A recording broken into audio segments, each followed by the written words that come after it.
जिब्राइल ने मरियम से कहा, तुम एक बालक को जन्म दोगी। कैसे?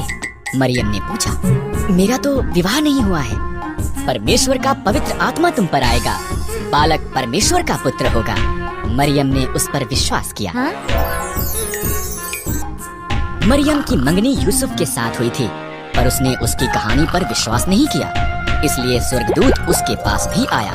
मरियम झूठ नहीं बोल रही है, उसका बालक परमेश्वर का पुत्र होगा, तुम उसका नाम यीशु रखना। कई महीने बीत गए, तब वो बैतलहम यूसुफ के शहर में सरकार के पास नाम लिखाने के लिए यात्रा करके गए। उस लंबी यात्रा के बाद मरियम के जन्म देने का समय आ पहुंचा।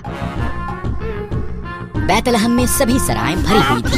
इस तरह से परमेश्वर का पुत्र एक अस्तबल में पैदा हुआ, कपड़ों में लपेटा गया और एक घास के बिस्तर पर रखा गया। उन्होंने उसका नाम यीशु रखा।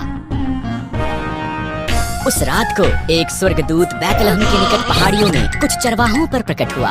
सुसमाचार, स्वर्गदूत ने कहा, तुम्हारा उद्धारकर्ता पैदा हुआ है, वो बैतलहम में एक चरनी में रखा हुआ है।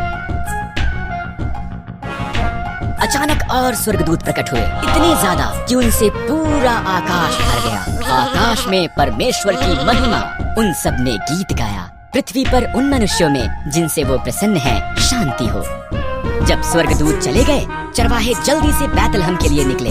उन्होंने बालक, उनके उद्धारकर्ता को एक घास के बिस्तर पर लेटा देखा। ये ऐसा ही था जैसा कि स्वर्गदूत ने उनसे कहा था।